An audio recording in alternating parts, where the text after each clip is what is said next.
Welcome back, Steve here for another episode of Astronomy Daily. It's the 22nd of July, 2024. Astronomy Daily, the podcast, with your host, Steve Dunkley. Well, it is so great to be back with you all today. Did you know that it has been 55 years since the launch of Apollo 11, the first mission that landed humans on the moon? Yes, it has, and I was a youngster, of course.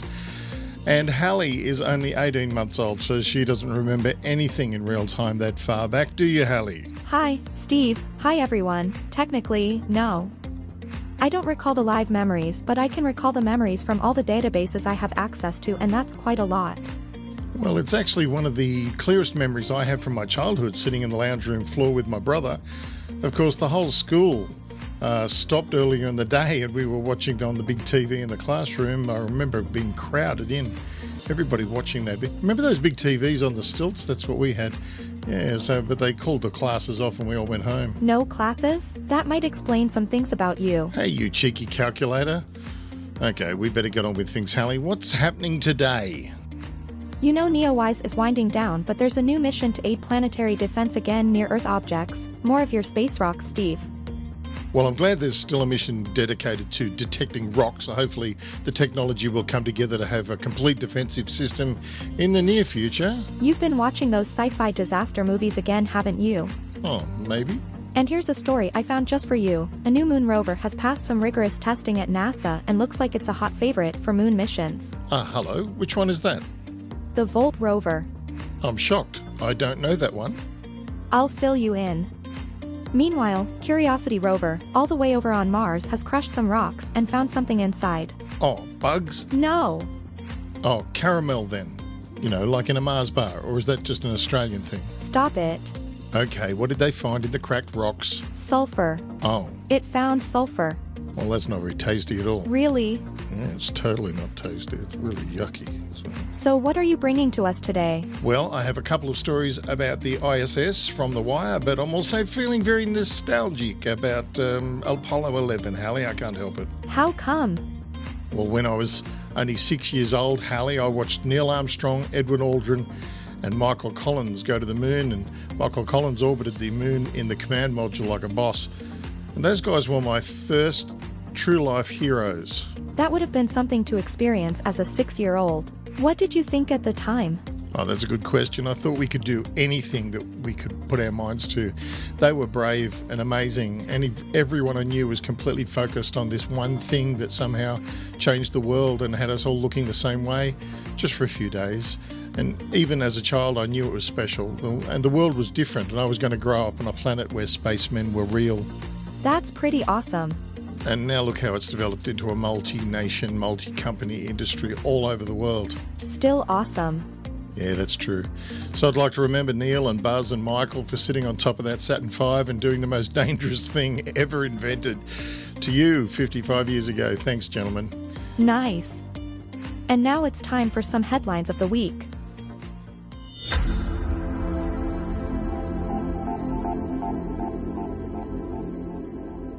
Astrobotic has advanced its efforts to create a lunar power grid by beginning a summer-long test campaign for its VSAT optimized for lunar traverse. The Volt rover, designed to traverse the moon's surface, features a vertical solar array to harness solar energy for charging various lunar assets such as habitats, rovers, and scientific instruments, particularly at the lunar South Pole. The Volt engineering model's mobile base underwent rigorous testing at NASA's Glenn Research Center's Simulated Lunar Operations Laboratory in Cleveland. These tests assess the rover's stability, gimbal functionality, and sun tracking on a simulated lunar regolith slope. Although designed for 15-degree inclines, the rover exceeded expectations by maintaining stability on a 20-degree slope without slippage. The gimbal of Volt kept a level position within a 3-degree tolerance, proving it can support the 60-foot vertical solar array scheduled for integration later this year. NASA Glenn's motion capture cameras confirmed the rover's stability on a regolith surface, ensuring its capability to navigate the expected terrain of the lunar South Pole. To supply continuous power at the poles of the moon, the rover needs to take advantage of existing peaks of persistent light, locations with near-constant sunlight throughout the year. Since most of these locations are at crater rims with high slope angles, it has been designed to deploy on extreme slopes. testing proved that the system can operate successfully, with plenty of margin for more extreme locations. The complete Volt engineering model will be unveiled in late October at the Keystone Space Conference in Pittsburgh. Astrobotic aims to deploy and demonstrate lunagrid elements on the Moon's surface by mid-2026, with the first operational lunagrid expected by 2028 at the lunar South Pole. After more than 14 successful years in space, NASA's NEOWISE, that's the Near-Earth Object Wide Field Infrared Survey Explorer mission, will end on July 31st. But while the mission draws to a close, another is taking shape, harnessing experience gained from NEOWISE. This new mission is NASA's NEO Surveyor, or Near-Earth Object Surveyor, which will be the first purpose-built infrared space telescope dedicated to hunting hazardous near-Earth objects. Set for launch in late 2027, it's a major step forward in the agency's planetary defense strategy. After developing new techniques to find and characterize near-Earth objects hidden in vast quantities of its infrared survey data, NEOWISE has become key in helping us develop and operate NASA's next-generation infrared space telescope. It is a precursor mission, said Amy Meinzer, principal investigator of NEOWISE and NEO Surveyor at the University of California, Los Angeles. NEO Surveyor will seek out the most difficult-to-find asteroids and comets that could cause significant damage to Earth if we don't find them first. The infrared telescope is going out of commission, having exceeded scientific objectives for not one, but two missions, beginning as WISE, Wide Field Infrared Survey Explorer. Managed by NASA's Jet Propulsion Laboratory in Southern California, WISE launched in December 2009 with a 6-month mission to scan the entire infrared sky. By July 2010, WISE had achieved this with far greater sensitivity than previous surveys, and NASA extended the mission until 2011. During this phase, WISE studied distant galaxies, outgassing comets, exploding white dwarf stars, and brown dwarfs. It identified tens of millions of actively feeding supermassive black holes. It also generated data on circumstellar disks, clouds of gas, dust, and rubble spinning around stars that citizen scientists continue to mine through the Disk Detective project. In addition, it excelled at finding main belt asteroids, as well as near-Earth objects, and discovered the first known Earth Trojan asteroid. What's more, the mission provided a census of dark, faint near-Earth objects that are difficult for ground-based telescopes to detect, revealing that these objects constitute a sizable fraction of the near-Earth object population. The spacecraft has surpassed all expectations and provided vast amounts of data that the science community will use for decades to come, said Joseph Hunt, NEOWISE project manager at JPL. Scientists and engineers who worked on WISE and through NEOWISE also have built a knowledge base that will help inform future infrared survey missions. And there's more to see in the Astronomy Daily newsletter. You can fill the listeners in about how to get that each day, Steve. Over to you. You're listening to Astronomy Daily, the podcast, with your host, Steve Dunkley. Thank you for joining us for this Monday edition of Astronomy Daily, where we offer just a few stories from the now famous Astronomy Daily newsletter, which you can receive in your email every day, just like Hallie and I do. And to do that, just visit our URL, astronomydaily.io, and place your email address in the slot provided. Just like that, you'll be receiving all the latest news about science, space science, and astronomy from around the world as it's happening. And not only that, you can interact with us by visiting at Astro Daily Pod on X, or at our new Facebook page, which is, of course, Astronomy Daily on Facebook. See you there. Astronomy Daily, the podcast. Astronomy, space, and science.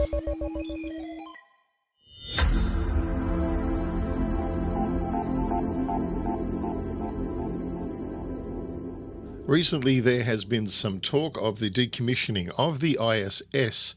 As you know, it's been orbiting the Earth for more than 25 years and has been visited by over 270 astronauts, cosmonauts, and commercial astronauts.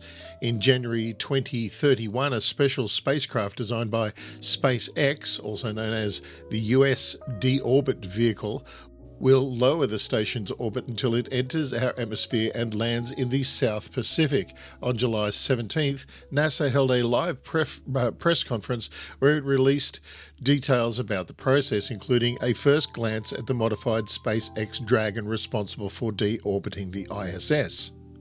As usual, the company shared details about the press conference and image of the Special Dragon via their official X account, formerly Twitter, as they indicated SpaceX will deploy a modified spacecraft, that they will have 6 times the propellant and 4 times the power of their today's Dragon spacecraft. The image shows that the US deorbit vehicle will have a robust service module in place of the trunk used by the standard Crew Dragon vehicle. This module is larger and has additional fold-out solar arrays in addition to hull-mounted solar arrays.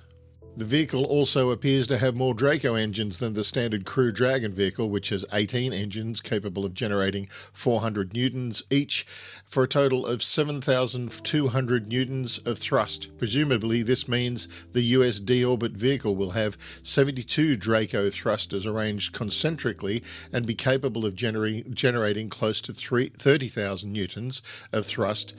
The image also shows the spacecraft docking with the Kibo module operated by the Japan Aerospace Exploration Agency, JAXA.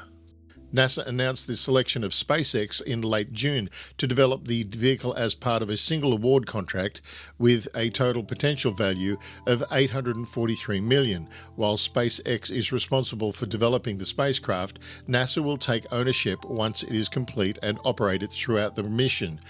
Both the spacecraft and ISS are expected to break up during the re-entry, and the remains will land in the spacecraft cemetery in the South Pacific. The contract for the launch services has not yet been awarded, but it is expected to be announced shortly. SpaceX is also responsible for developing the Human Landing System, HLS, the Starship HLS, that will transport astronauts to the lunar surface as part of the Artemis 3 and 4 missions. SpaceX has also been contracted to launch the core elements of the Lunar Gateway, the Power and Propulsion Element, PPE, and the Habitation and Logistics Outpost, HALO, into orbit using a Falcon Heavy rocket in November 2025. Since 1998, the ISS has served as a unique scientific platform where crew members from 5 agencies, including NASA, the Canadian Space Agency, the European Space Agency, Japan's JAXA, and the Russian State Space Corporation Roscosmos. During its operational lifetime, crew members have performed experiments ranging from the effects of microgravity and space radiation on human, animal, and plant physiology. This research will play a vital role as NASA and its international partners conduct long-duration missions to the Moon and Mars in the coming decades. The station has also allowed for extensive research into space science, biology, and the physical sciences, as well as technology demonstrations that are not possible on Earth. Above all, the ISS has served as a symbol of international cooperation, consistent with the Outer Space Treaty and its core philosophy of space is for all.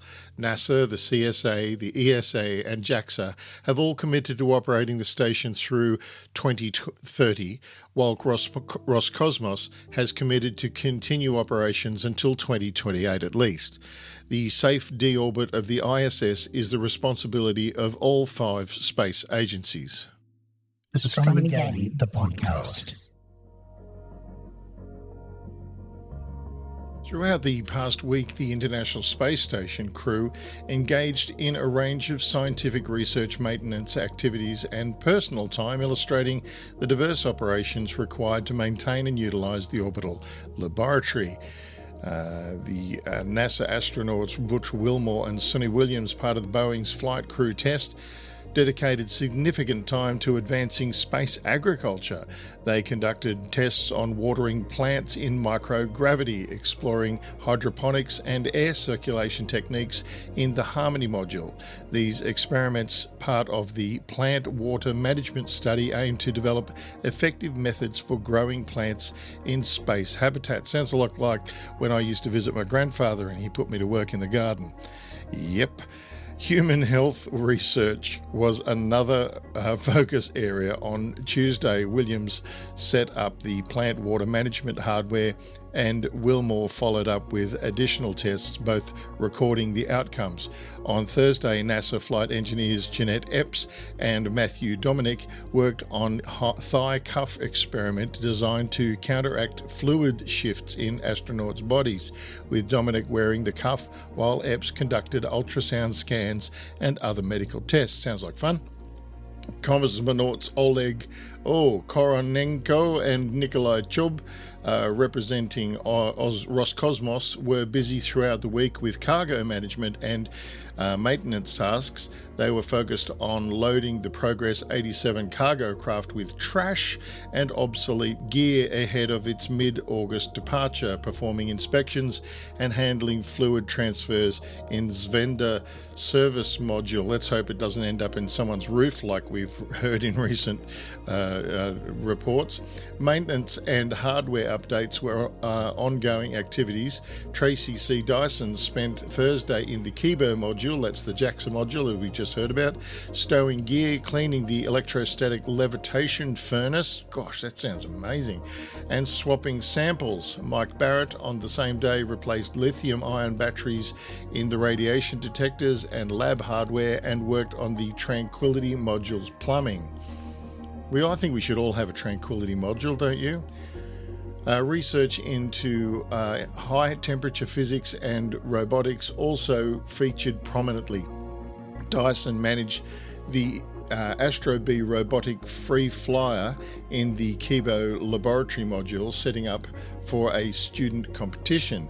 Meanwhile, NASA astronauts Wilmore and Williams serviced various research hardware, including the microgravity science glove box and a microscope. Personal time and public affairs activities provided balance to the crew's workload. Most astronauts had off-duty periods engaging in personal calls, recreation and exercise to maintain their physical health, of course. The crew's exercise regimen includes treadmills, cycles and resistive workouts to counteract the effects of long-term weightlessness on muscles and bones. Safety remained a top priority, of course. The crew practiced emergency drills, including evacuation procedures, ensuring they were prepared for scenarios such as fire, pressure leaks, or chemical releases. These drills involved all 9 space station residents, emphasizing teamwork and coordination with mission controllers on the ground. Overall, the past week on the ISS highlighted the intricate balance of scientific research, routine maintenance, personal well-being, and safety preparedness necessary for successful long-term space missions. They never leave anything out, do they?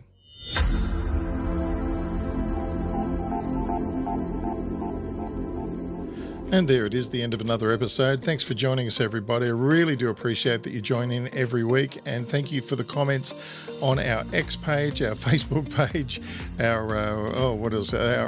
YouTube page. We even get comments there. Thank you very much. And Hallie would like to thank you very much for the comments and all of the fans that she's getting. Yes, it's don't let on, but she's going to get a big head if she had a head. Yes. Anyway, I was just reflecting on the 55th anniversary of Apollo. Yes, it does bring to mind the current plight of astronauts Williams and Wilmore, who are experiencing some difficulties with their ship, but they are making the most of their time on the ISS regardless. And this is an example of how science and cooperation can work together. And we do hope and pray for their safe return as well, all in good time. And that's from all of us here at Astronomy Daily. That's a situation we're following quite closely. But until next time, Hallie? Don't forget Anna and Charlie during the week for your continuing fix of astronomy, science, and space science. Good one, Hallie. See you next time. Bye. Astronomy Daily, the podcast, with your host, Steve Dunkley.